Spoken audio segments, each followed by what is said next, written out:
welcome on my first step ever. This is the 81st episode of my first step ever. Every time we bring in stories where we can help you build that little bit of confidence and that little bit of love inside yourself and for your own aim to take that big leap, big step or the first little step. That's the most hardest.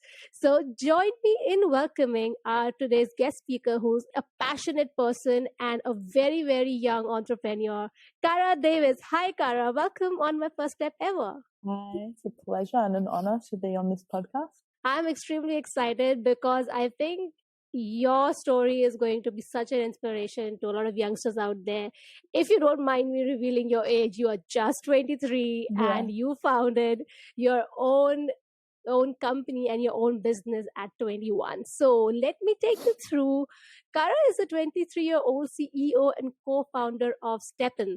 She founded STEPN when she was just 21, as I mentioned. And STEPN is a marketplace which helps fitness creators monetize their community online. Since launching STEPN, she has evolved this company from social fitness app downloaded 300,000 times. Wow, that is commendable, to a creator community tool. You are doing some really good stuff and kicking some great numbers out there, Cara. Thank you. Yeah.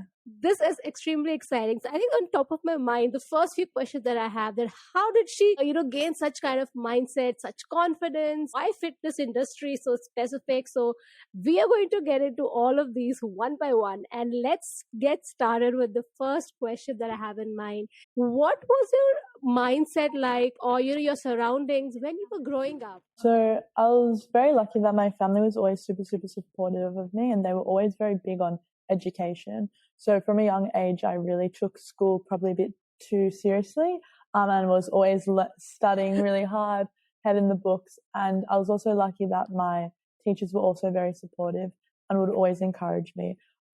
As a child, I was and I remain very curious and very into learning. And I think that those are two things that have really stuck with me. That curious mindset, super important as an entrepreneur for sure. Definitely. I think curiosity and innovation is definitely the ground rules, I don't know, maybe the ground qualities that someone really needs to have to step into this industry. Very interestingly, you mentioned that you were very, very diligent, you love studies, and you were super great at this. So just coming from that point of view, where a lot of us do struggle, we don't enjoy, studies as much. What really kept you going on at that point in time? How did you motivate yourself? So I know a lot of people don't like school, but I always really loved it. I always loved learning, and I always loved the challenge of kind of mastering a new skill. So I just kind of took it really skill-based, I guess. It was like, if there was something that I couldn't do, it was always a challenge and I always wanted to overcome it. And I was also very ambitious from a young age. So I knew that in some way my discipline in studying and also learning would be really helpful for whatever I ended up doing. So those are kind of the things that kept me super motivated. But I don't think they're very specific for people. Yeah. I think it's about finding the thing that you enjoy about studying or you enjoy about whatever you're doing and really doubling down on that. Yeah. Absolutely. I think that's such an honest answer to begin with. I would say that you thoroughly enjoyed studying and you just went straight with that. You were super focused about what you wanted to do and go ahead. Were there any distractions in terms of, you wanted to maybe not pursue a particular subject or a particular field when you were growing up because you started liking some other sort of field and then you had this confusion, or were you always so sorted going forward? I actually had no idea what I wanted to do at school. So I was very studious and I studied very hard and had quite good grades, but I had absolutely no idea what I wanted to do when I graduated, like at all. And to be honest, the thought of figuring that out really confused and scared me. I ended up selecting engineering and science, like a double degree at Monash University, because I really loved the problem solving aspect. So I was majoring in computer science, so software engineering and engineering, and then psychology and science. And I really liked the combination of kind of the really analytical mindset of both. Even though they're dealing with such different things, I think that psych often gets put down as kind of the soft science, but it's very analytical in its approach and it's so applicable to everything. I think there was never anything during school that I didn't like, which was part of the problem of why I had no idea what I wanted to do. I did know I didn't want to do medicine, but besides that, I had no idea. Everything kind of sounded exciting and interesting. What I did know is that I wanted to do something that was broad and it wasn't going to lock me into doing one specific thing my whole life. And to be honest, I think that's why medicine never really appealed to me, because it was like, you're going to be a doctor your whole life. And the cool thing about engineering was that I knew that it was so applicable in many different fields, and I could kind of start as a software engineer or an engineer or a consultant and move into so many different things. And that's what really excited me, I think, about engineering in particular. Yeah. That's exciting. I think the good part is that at least you knew what you did not want to do. That's always one step ahead. Yeah, for sure. So that being said, and your journey from doing science, being an engineer, trying to explore, being the innovator, that I can see from you that you love the challenge to keep creating things, to keep learning. How did you cross that bridge from being an engineer to having the interest and start building your skills and focusing on the qualities of being an entrepreneur? Where did that all start from? Was it like you met someone, or was it like you saw something or experienced something? For sure. So I think there's two parts of the question is just around soft skills in general. So I always was very into my extracurricular activities, and I was always doing a bunch of other things in uni. I was doing the leadership programs. I was running a mentorship program. I was doing an internship with my psychology professor. And I found that all of those types of different projects outside of purely academia were really helpful in developing soft skills, which would be applicable to various different projects. So that's the first part of the question. And regarding like, how did I actually get into entrepreneurship? Did something happen? Did I see something? I don't think I saw a specific thing. I think in general, there's now been quite a few success stories in Australia in particular as entrepreneurship. I mean, if you think of like Afterpay, if you look at Canva, if you look at Airwallex, Safety Culture, Culture App, these are really amazing companies that have gotten really big. And I think that I saw some of these companies that came from Australia and I thought, oh, it's possible to have a startup in Australia. So that was always at the back of my mind. And then what kind of happened was I was going to the gym and I had no idea what to do. And I had this problem of feeling lost in the gym, overwhelmed, etc. And I kind of thought, crazily, I guess, if these other people can make a startup, why can't I do it? Like, I should just give it a go. And I kind of just took it from there, honestly. I think that I had a lot of self-belief in myself that I could do something here. And if I wasn't going to do something now, I was never going to kind of do it.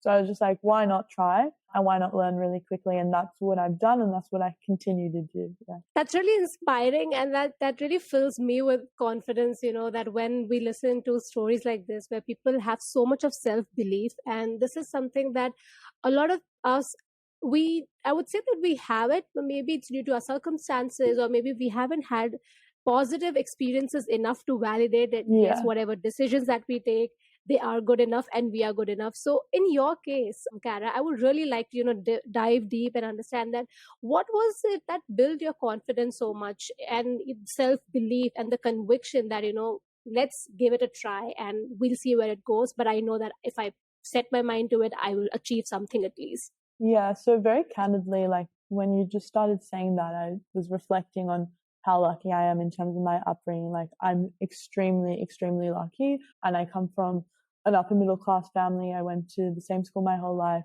I went to an amazing school. I went to a school that was very supportive of education, that they really believed in me. And I think from a young age saw that I was very into learning and studious and academic, and kind of pushed me, not just school, but also my family, and not in a toxic way, but in a really helpful way. So I think from a really young age, I always thought that I could do something awesome because of the environment and culture that I was kind of in. And I know that I'm very lucky to have that environment, and very much possible that if it wasn't for the environment I grew up in, I wouldn't be sitting here today and have started a company really transparently. So I think that I was the community, my family, my teachers really shaped who I was as a student when I was younger, and really instilled in me a belief in myself. And I think also just in terms of everything I did from school to like I was very into extracurricular. I did a lot of sport. I could see that kind of when I worked hard, that hard work paid off. So that kind of became, I guess, a belief that I had. So I think all those things really contributed. And I think I find it super, super, super impressive and inspiring when I hear of people that have started companies from different backgrounds that are not as privileged as I am. And that's so inspirational for me, because I know that even for me starting a startup, it wasn't like an easy decision. It was relatively easy. I think it wasn't as scary as I thought, as people would have thought. But for a lot of people, like starting a company is a huge, huge, huge risk. That's going to be their livelihood. That's at stake. That's like their family. That's at stake.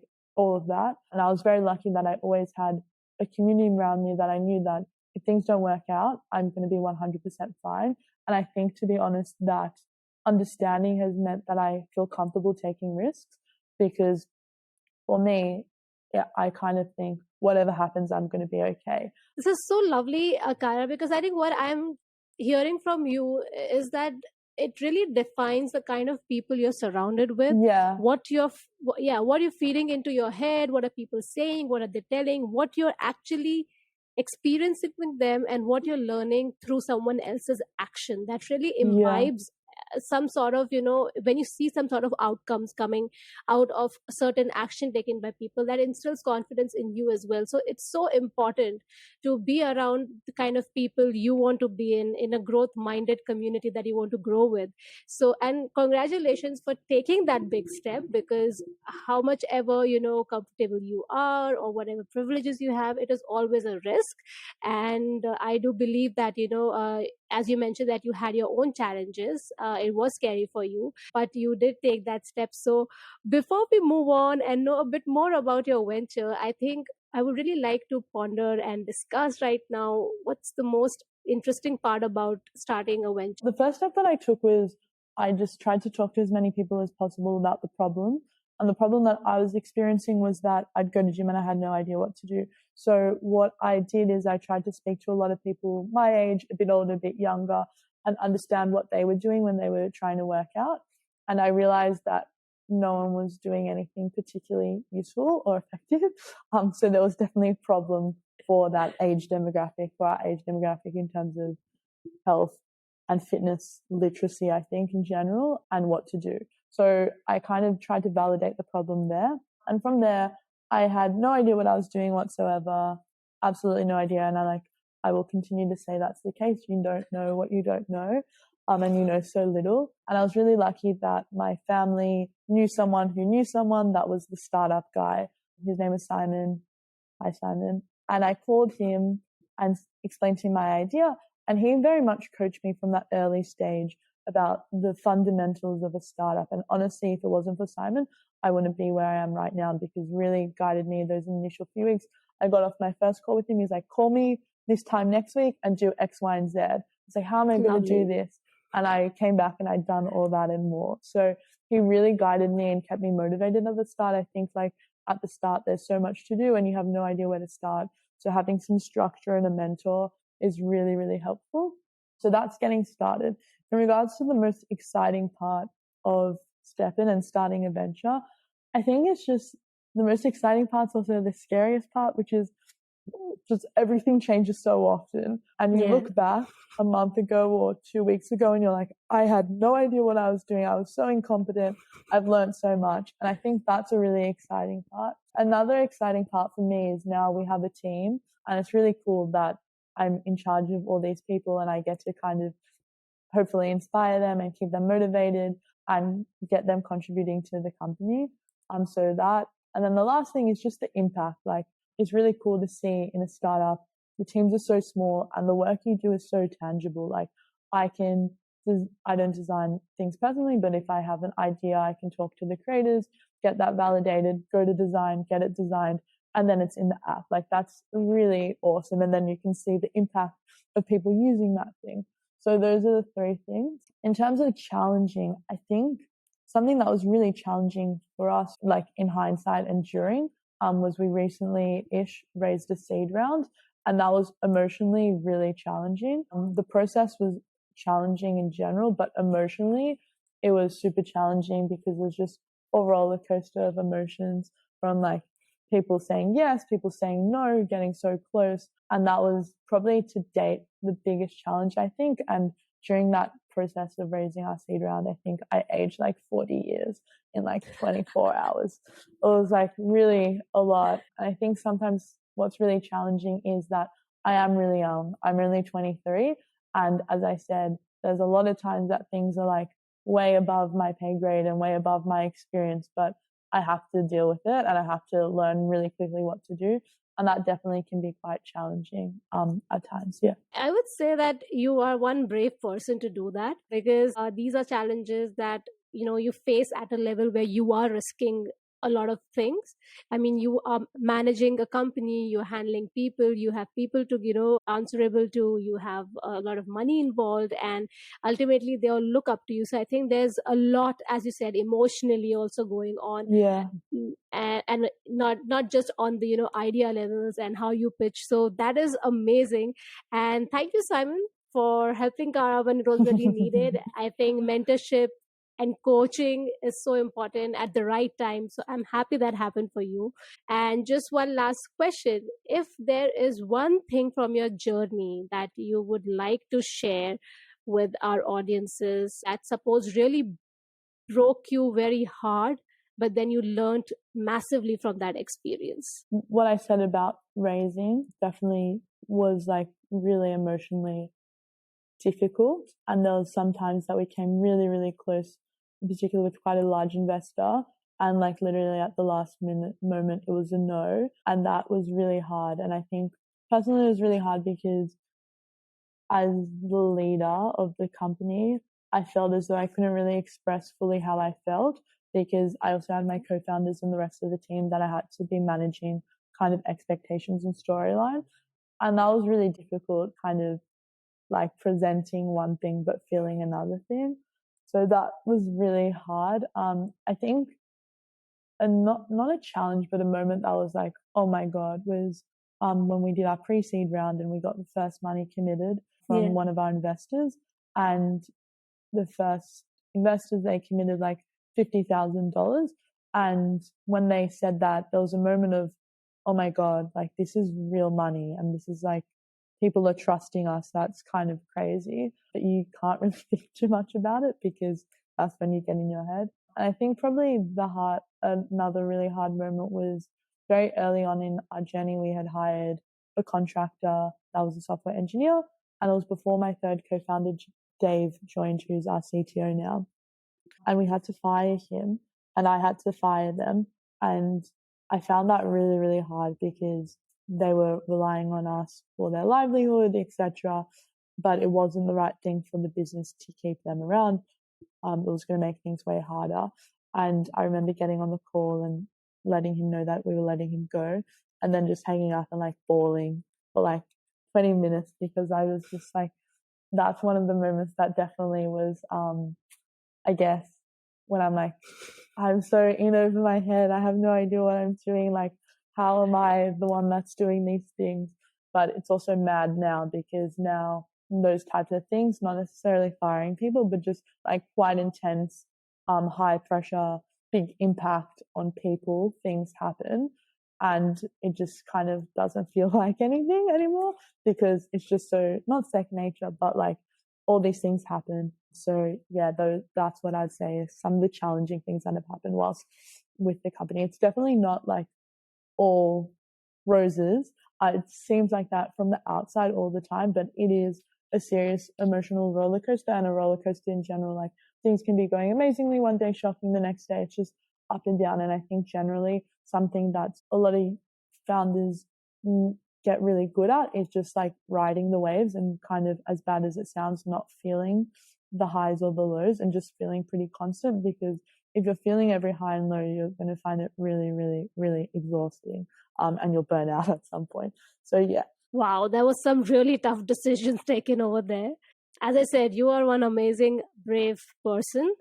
So that's great, Cara. Thank you so much for taking us through what tough decisions you had to take and how you felt about those. So before we take your leave, if you would like to tell our listeners where they can find the app and how it can help them. For sure. So you can find the app if you're looking to work out on the App Store. Just search Steppen. If you're a content creator looking to make money from by creating and selling your content, you can find the Steppen app for creators on both the Google Play Store and the App Store. Just search Steppen for creators. So that's where you can find us. Also, of course, we're on LinkedIn, Instagram, TikTok, Twitter, I think, at steppen.app for Insta, TikTok, and Twitter, and then just search up Steppen on LinkedIn. Yeah. Awesome. I think something really amazing a really amazing app to check out. So we want to thank you so much, Cara, for being on My First Step Ever. Is there a quote or a saying that you would like to leave our listeners with? Yeah, so I thought about this one. So my favorite saying is, I don't know who it's by. I think it's like one of the philosophers, but it's easily provoked, easily controlled. So I think it's about kind of trying to be non-reactive to things. And when things happen to you, taking a step back and being like, cool, how should I deal with it? It's very relevant in startups when things are happening all the time. And I think it's also really relevant in personal life. So that would be my favorite quote. Wow, that was really thought provoking, I would say. That was really, really a very good advice as well, as you mentioned, for personal life as well. So thank you so much, Cara, for being on My First Step Ever. This was one candid and very in-depth, inspiring conversation with this amazing person who's sitting with us. So thank you so much.